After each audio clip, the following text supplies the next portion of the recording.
Also breaking tonight, President Trump has addressed the nation about the major escalation in tension with Iran. 5 people were killed in an airstrike today on the heels of another attack that killed an Iranian general. ABC's Trevor Ault in New York tonight with the growing fears for retaliation.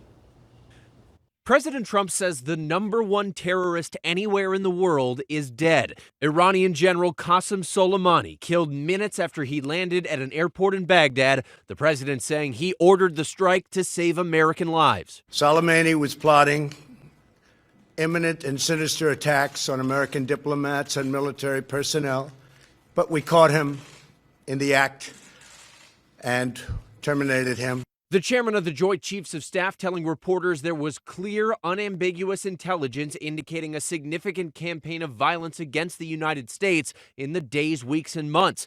President Trump saying the decision to kill the general was meant not to start a war, but to stop one. Yet less than 1 day after the attack, 3,500 troops are on their way to the Middle East, and Iran's supreme leader is promising severe revenge. In Iran, thousands taking to the streets, chanting "Down with America" and "Revenge, revenge." Back home, Democrats say they weren't informed of the strike until after the fact and worry this has opened the door to another war in the Middle East. I think the threat was real.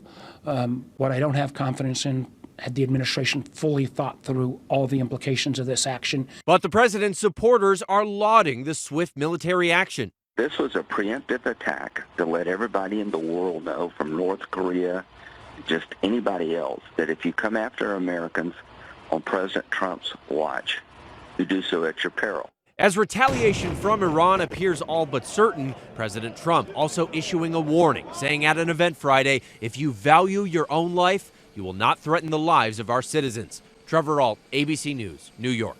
Thank you so much, Trevor. Coming in at number 3 now. Right now, some Metro Detroiters are worried about the escalating tensions in Iran and fear what could happen next. 7 Action News reporter Simon Shayket live with the message from both sides weighing in tonight. Simon. Dave, Carolyn, tonight a lot of people divided over this and whether or not this military action will save lives or put more lives at risk.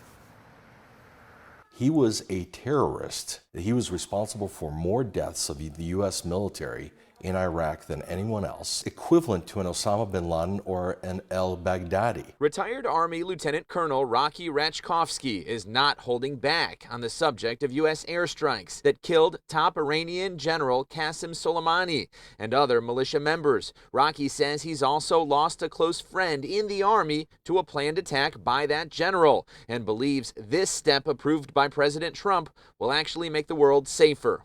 There was specific information, enough credible information, that he was going to launch a large attack on the U.S. interests and the U.S. personnel. It saves lives because we just cut off the strategic and tactical mastermind of the Iranian military. On the streets of Metro Detroit, there are more reactions. I'm just more concerned about retaliation. Bad things could happen. I don't think murder stops war. I think it starts war. Echoing that statement, religious leader Imam Mohammed Ali Elahi, who says he believes this is history repeating itself. We are going to the same situation of 17 years ago when the war and invasion started in Iraq in the name of weapon of mass destruction. Elahi also tells us he believes any further strikes for political gains will not be supported by the people here or in the Middle East. We have enough war now in Afghanistan, in Syria, in Yemen, in Gaza. People are sick and tired of war and bloodshed.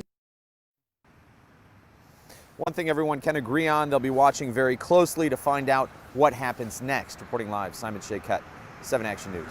Simon, thank you for the live report. We'll continue to follow the tension in Iran on air and on our website, WXYZ.com. We have more